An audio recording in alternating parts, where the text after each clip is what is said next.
સેલિબ્રેશનનો માહોલ જોવા આવી રહ્યો છે। કમલમના દ્રશ્યો આપ જોઈ શકો છો। ખાસ ભાજપના આગેવાનો આવી રહ્યા છે અને સેલિબ્રેશન કરી રહ્યા છે।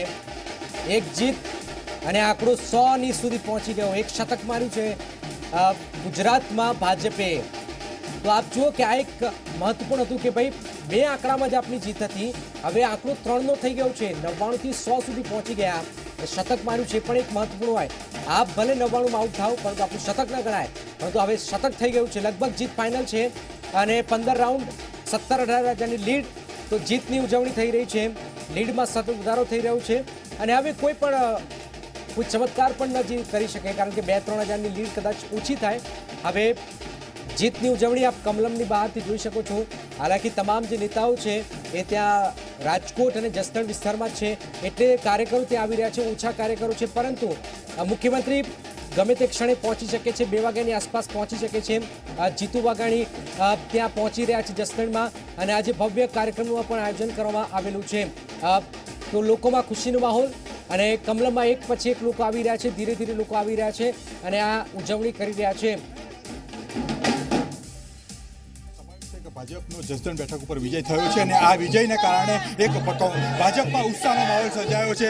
ખાસ કરીને જોવા જઈએ તો બેન, આ જે જીત છે એ જીતને તમે કેવી રીતે જોવો છો?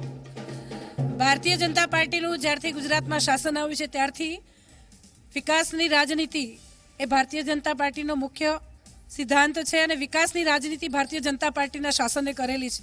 આદરણીય વિજયભાઈ રૂપાણી સાહેબ માનનીય મુખ્યમંત્રી શ્રી એટલા વિકાસના કામો કર્યા છે, એના કારણે વિકાસના કારણે આ કુંવરજીભાઈ જે અમારા ઉમેદવાર જે જીત્યા છે એ વિકાસના કારણે કરીને જીત્યા છે અને ભારતીય જનતા પાર્ટીના અસંખ્ય કાર્યકર્તાઓએ ખૂબ મહેનત કરી અને કુંવરજીભાઈને જીત અપાવી। આ જે જીત છે એનો ભાજપ વિજય ઉત્સવ કેવી રીતે ઉજવશે? આજની હંમેશા અમે એને એક અમારી સંસ્કૃતિ પ્રમાણે અમે ખૂબ જ સારી રીતે એવું ફટાકડા ફોડીને અને એમને વિજય ઉત્સવ કરીશું અમે આજે। ચોક્કસ બેન, ખાસ કરીને જોવા જઈએ તો આ જે વિજય છે એ વિજયની ખુશી ભાજપના કાર્યકર તરીકે તમને કેટલી?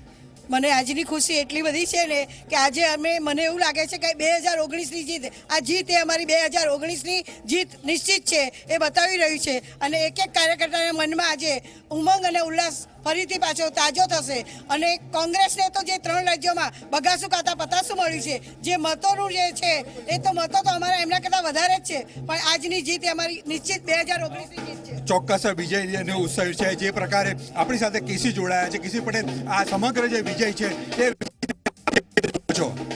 જે રીતે ભારતીય જનતા પાર્ટીએ વિકાસની રાજનીતિ હંમેશા કરી છે, કોંગ્રેસ ખેડૂતો, ગ્રામ્ય વિસ્તાર, સમાજ વચ્ચે ઝઘડાવાના અનેક પ્રયત્નો કરવા છતાંય ગુજરાતની પ્રજાએ હંમેશા ભારતીય જનતા પાર્ટીને વિકાસની રાજનીતિને સમર્થન કર્યું છે અને આજે ફરી એક વખત આજે અત્યારે 16,000 કરતાં વધુ મતોથી આગળ છીએ અને ભારતીય જનતા પાર્ટીની વિકાસની રાજનીતિને ગ્રામ્ય વિસ્તારના લોકોએ વિશેષ કરીને સ્વીકારી છે। ખાસ કરીને જોવા જઈએ તો 2019ની લોકસભા ચૂંટણી છે, એ ચૂંટણી માટે આ વિજય છે કેટલો મહત્વનો? હંમેશા ગુજરાતની પ્રજાએ છેલ્લા 22 વર્ષથી અને બીજા 5 વર્ષ એ રીતે ભારતીય જનતા પાર્ટીને સમર્થન કર્યું છે।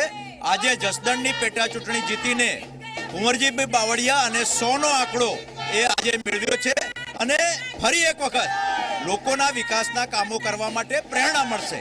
ચોક્કસ આ વિજય ઉત્સવ છે એની રૂપરેખા કેવી રીતે છે, કેવી રીતે ઉજવાશે? અત્યારે હમણાં 11 વાગે માન્ય મુખ્યમંત્રી શ્રી અહીંયા આવી રહ્યા છે અને સૌ કાર્યકર્તાઓ અત્યારે અહીંયા આગળ કમલમ ખાતે અને 1 વાગે એ જસદણ પણ પહોંચવાના છે।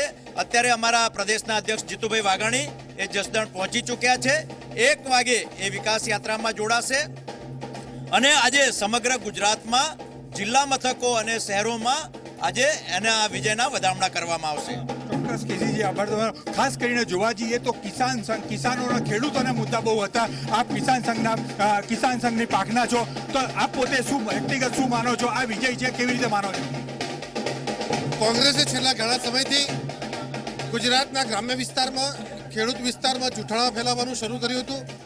આદરણીય વડાપ્રધાન નરેન્દ્રભાઈ મોદીના નેતૃત્વમાં જે પ્રમાણે છેલ્લા 5 વર્ષથી કૃષિલક્ષી અને ગ્રામીણલક્ષી નીતિઓનો અમલ થઈ રહ્યો છે, લાંબા ગાળે નીતિઓનો અમલ થઈ રહ્યો છે, ત્યારે ગુજરાતની શાણી જનતાએ, જસદણ વિસ્તારની શાણી જનતાએ વિકાસ